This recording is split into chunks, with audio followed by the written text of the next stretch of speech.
ನಾನೇ ನಿನ್ನನ್ನು ಸಾಯಿಸ್ತೇನೆ. ಇದು ಬಲಿಷ್ಠರ ದಬ್ಬಾಳಿಕೆ, ದಲಿತ ಯುವಕನ ಸಜೀವ ದಹನ. ದಲಿತರ ಮೇಲಿನ ದೌರ್ಜನ್ಯ ಕೇವಲ ದೈಹಿಕ ಹಿಂಸೆಗೆ ಸೀಮಿತವಾಗಿಲ್ಲ. ನಮಸ್ಕಾರ, ADina.comಗೆ ಸ್ವಾಗತ. ನಾನು ಜಿ ಎಂ ಪವಿತ್ರ.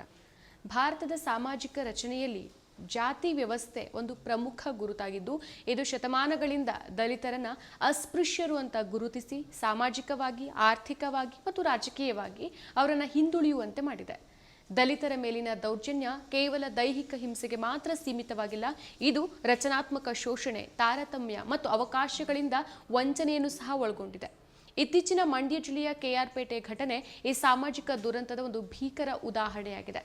ಇದರಲ್ಲಿ ದಲಿತ ಯುವಕ ಜಯಕುಮಾರ್ನನ್ನ ಸೋ ಕಾಲ್ಡ್ ಬಲಿಷ್ಠ ಜಾತಿಯ ಯುವಕ ಅನಿಲ್ ಜೀವಂತವಾಗಿ ದಹಿಸಿದ್ದಾನೆ. ಹೌದು, KR ಪೇಟೆಯಲ್ಲಿ ನಡೆದಂಥ ಈ ಘಟನೆ ಜಾತಿಯ ಆಧಾರದ ಮೇಲಿನ ದ್ವೇಷವನ್ನ ಎತ್ತಿ ತೋರಿಸುತ್ತೆ. KR ಪೇಟೆ ತಾಲೂಕಿನ ಕತ್ತರಘಟ್ಟ ಗ್ರಾಮದಲ್ಲಿ ದಲಿತ ಸಿದ್ದಯ್ಯ ಅವರಿಗೆ ಸೇರಿರುವಂತಹ ಗ್ರ್ಯಾಂಡ್ ಜಮೀನಿನಲ್ಲಿ ಕೃಷ್ಣೇಗೌಡನ ಮಗ ಅನಿಲ್ ಕುಮಾರ್ ಅಕ್ರಮವಾಗಿ ಹುಲ್ಲಿನ ಮೆದೆಯನ್ನ ಹಾಕೊಂಡಿದ್ದ.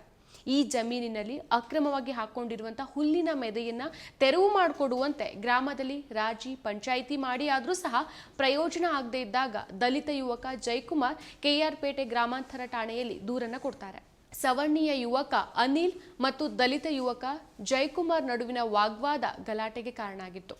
ನಾನು ಹುಲ್ಲಿನ ಮೆದೆಯನ್ನ ತೆರವುಗೊಳಿಸೋದಿಲ್ಲ, ಮೆದೆಗೆ ಬೆಂಕಿ ಹಾಕ್ತೀನಿ, ನೀನು ಬೆಂಕಿಯೊಳಗೆ ಬಿದ್ದು ಸಾಯಿ, ಇಲ್ಲದೆ ಇದ್ರೆ ನಾನೇ ನಿನ್ನನ್ನು ಸಾಯಿಸ್ತೀನಿ ಅಂತ ಬೆದರಿಕೆ ಹಾಕಿದ್ದಕ್ಕೆ ಮನನೊಂದು ದಲಿತ ಯುವಕ ಜಯಕುಮಾರ್ ಉರಿತಾ ಇರೋ ಬೆಂಕಿಗೆ ಹಾರಿ ಸಾವಿಗೆ ಶರಣಾಗಿದ್ದಾರೆ.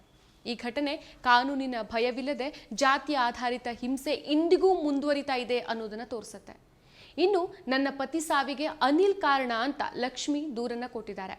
ಛಲವಾದಿ ಮಹಾಸಭಾ ಜಿಲ್ಲಾಧ್ಯಕ್ಷ ಮಾಂಬಳಿ ಜಯರಾಮ್, ತಾಲೂಕು ಅಧ್ಯಕ್ಷ ಊಚನಹಳ್ಳಿ ನಟರಾಜ್, ದಲಿತ ಮುಖಂಡರಾದ ಚನ್ಕೇಶವ, ರಂಗಸ್ವಾಮಿ, ಬಂಡಿಹೊಳೆ ರಮೇಶ್, ಗ್ರಾಮಾಂತರ ಠಾಣಾ ಇನ್ಸ್ಪೆಕ್ಟರ್ ಆನಂದ್ ಗೌಡ, ದಲಿತ ಯುವ ರೈತ ಮೃತ ಜಯಕುಮಾರ್ ಪತ್ನಿ ಲಕ್ಷ್ಮಿ, ಇಬ್ಬರು ಪುಟ್ಟ ಮಕ್ಕಳು ಸೇರಿದಂತೆ ಮೃತರ ಬಂಧುಗಳು ಹಾಗೂ ಕತ್ತರಘಟ್ಟ ಗ್ರಾಮಸ್ಥರು ಅಂತ್ಯ ಸಂಸ್ಕಾರದ ವೇಳೆ ಭಾಗಿಯಿದ್ದರು.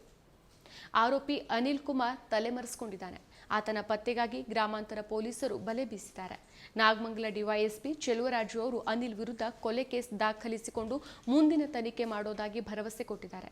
ಇನ್ನು ಈ ಘಟನೆ ಬಗ್ಗೆ ಗ್ರಾಮಸ್ಥರು ಅನುಮಾನವನ್ನು ಸಹ ವ್ಯಕ್ತಪಡಿಸುತ್ತಿದ್ದಾರೆ. ಉರಿಯೋ ಬೆಂಕಿಯಲ್ಲಿ ಕಿರುಚಾಟ, ಬೆಂಕಿ ಜ್ವಾಲೆಗೆ ಓಡಾಟ ಇರಬೇಕಿತ್ತು.